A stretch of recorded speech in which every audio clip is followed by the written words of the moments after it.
Bismillahirrahmanirrahim. Assalamu alaikum. I am your history instructor Amna Nawaz and I welcome to all of you in your class. My dear students, आज हमने unit number 11 start करना है. आज का B lift जो है वो हमारा 11.1 है. I hope all of you have done with your bridging activity. That's good. Let's move towards our learning outcome. आज का learning outcome है when and how the Greek civilization was formed, daily life and social structure of ancient Greeks, and the connection between Greek and Egyptian, relationship between Greeks and Spartans.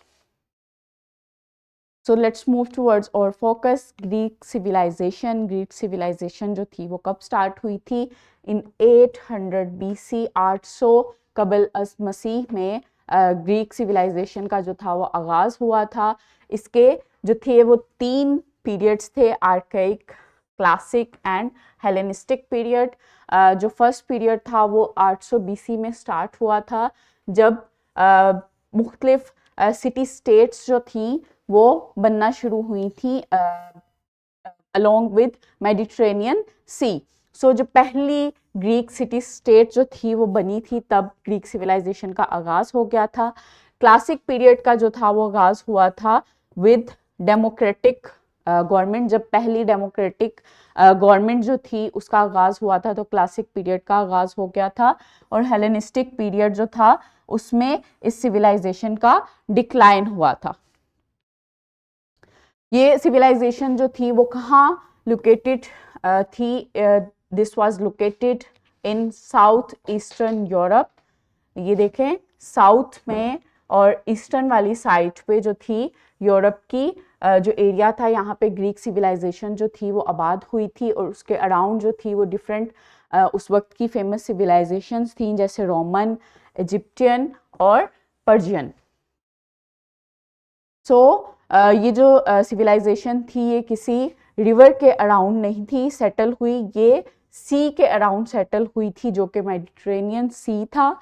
ये civilisation जो थी, इन्होंने Mediterranean सी को एक highway के तौर पर use किया था for the sake of transportation and trade with the neighbour civilisations. Daily life और सोशल स्ट्रक्चर इनका कैसा था? इनका जो सोशल स्ट्रक्चर था वो पिरामिड की तरह था.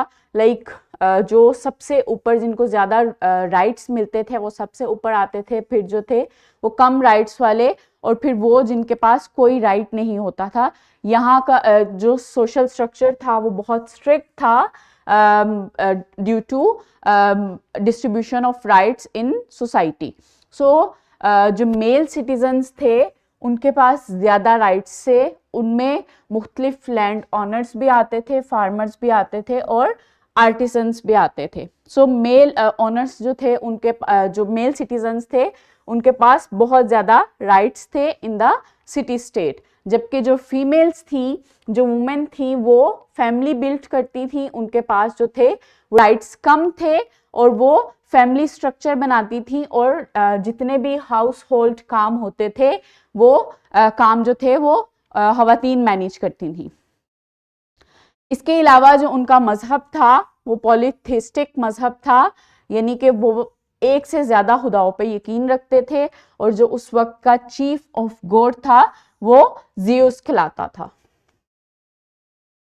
ये लोग जो थे वो टेम्पल्स बनाते थे मुख्तलिफ फॉर देयर गॉड्स, और मुख्तलिफ फेस्टिवल्स जो थे उनको इंजॉय करते थे. मुख्तलिफ फेस्टिवल्स, मुख्तलिफ त्यौहार जो थे वो मनाते थे, अपने जो खुदा थे उनको रिस्पेक्ट शो करने के लिए, और मुख्तलिफ रिचुअल्स, रिलीजियस रिचुअल्स जो हैं उनको परफॉर्म करने के लिए मुख्तलिफ तरह के त्यौहार मनाते थे. So my dear students, that's over here. The next one is formative check and the last one is formative check and thrive that you have to do on your practice book. I hope all of you have done well. We'll meet in our next session, inshallah. Allah Hafiz.